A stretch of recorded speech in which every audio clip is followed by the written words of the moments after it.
your hands. Mike Jessup. Thanks, Mike. Oh, all right. Yeah, I forgot to mention, it's actually International Stammering Awareness Day during this election, so I just want to honour that, basically, as a reminder. I may not have a speech impediment. There we are. Great. So now, question one, which is what initiatives would you initiate? And whilst tourism is part of the coast economy, do you see manufacturing? Oh yes. Basically, I've already iterated that my words, my bonds. I will abolish business rates. 20% of it. And land tax, because these are impediments to employment. They really are. You know, you're paying something like $4,000 a year for a tiny little shed. The rates on Caloundra rates are just double, treble what your residential rate is. They've got to go. They really have got to go. No use saying we're not going to introduce any more taxes. Labour have introduced 9 in the last 3 years. I'm going to cut them. I'm going to cut 20 of them. Done. That's it. This is what I will do to stimulate local business. I promise you, that anyone knows this is what I'll do or don't do. Please, I implore you. Labour, Liberal, they've nothing.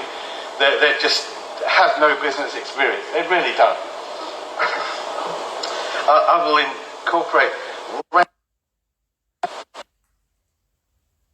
Landlords can just put up, greedy little landlords put up rent whatever they want, you know, for commercial or residential. This is the single most inflationary pressure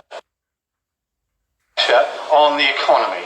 It really is. Rent. It just goes up and up and up. And the same goes for on the Whig Party website, which is Whig Party. But that's the name of the website, please remember. It's documented on there. And I'll also do electoral reform. What I'll do for local business, neither, as I say, neither Labour or Liberal are up to. Please vote. Please do vote for me. I intend to get elected. So this is a tough call. You will. So now, what else will I do for local business? Well, as a boat builder, I can tell you, tendering for government business. Oh God, it'll take you a week to quote one boat. Whereas business to business, it'll take me 45 minutes, hour and a half, the best part of.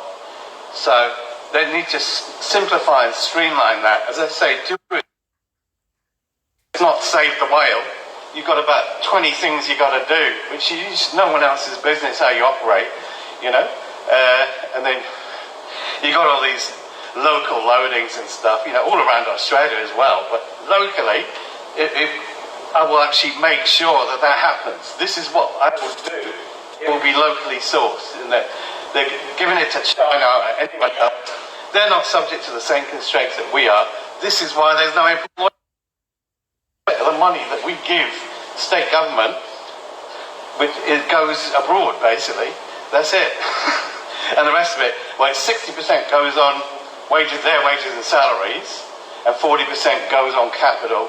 All of that, to all intents and purposes, goes abroad. Done. I will make sure that stays here. With that's mining, agriculture, and service industries. So the other method I'll use is a preordained planning permission to now. Here is what I will do. I will eradicate both homelessness and unemployment. It's quite. They're promising 5% unemployment. I say none. There will be no unemployment if you have preordained planning permission, such that you can actually operate a business around here. Everyone that comes to the coast isn't a retiree. They really are not. There's a whole population moving here, and there's nowhere to operate. I've been here 20 years. There is absolutely no suitable accommodation. where you can operate past the hour of 6 o'clock in the evening. So you can't run a night shift. You can't operate at the weekend past 12 o'clock on Saturday, for heaven's sake. This is the low impact stuff, Mr. Landsberg. That's it. And so you can't run a night shift. That's the best way to operate, because you've got the same premises, you get 3 times as much use of the same premises, basically, with all the overheads that you've got. So there's preordained planning permission for both commercial premises, like factories, and of course for homeless stuff. Now I'm talking about YMCAs, I'm talking about backpackers, trailer park homes, motel style accommodation, chalets, that sort of thing. The type of accommodation that homeless people would otherwise occupy. I'd introduce a fine to the local council for every homeless person they find, that the police find sleeping rough or in their cars. Cost them $25 to put them in a backpackers. What are they going to do? They're going to put them in a backpackers and then take it from there, basically.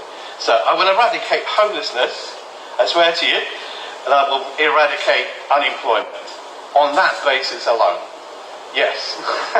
And that would be local, definitely for local industry. So in addition, there's most importantly, the planning permission, and yeah, that's it. There's 1,600 homeless sleeping rough on the coast, either in their cars or sleeping rough. That's it. So I better go on to some of the other stuff, but basically I will prototype the gifts, goods and services tax. We have income tax, obviously, and the current GST, in 0.5% out, credit debit tax, every electronic transaction, basic cash, you just have to go for it.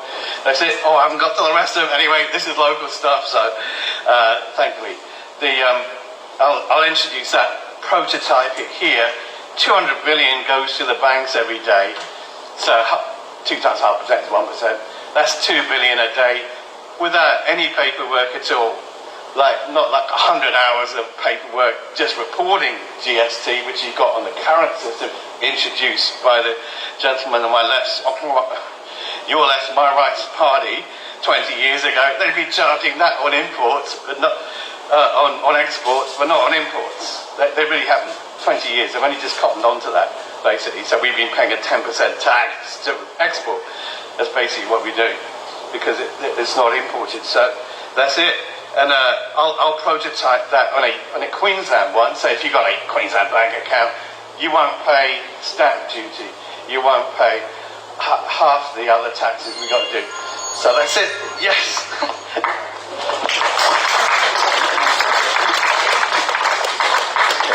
Thank you, Mike. Next cab off the rank is Raylene for the Greens. And just, where's David Blythe? David, are you here? He's up the back. Oh, thank you to David, who's the president of the Indoor Bowls Club, for setting all of this up for us with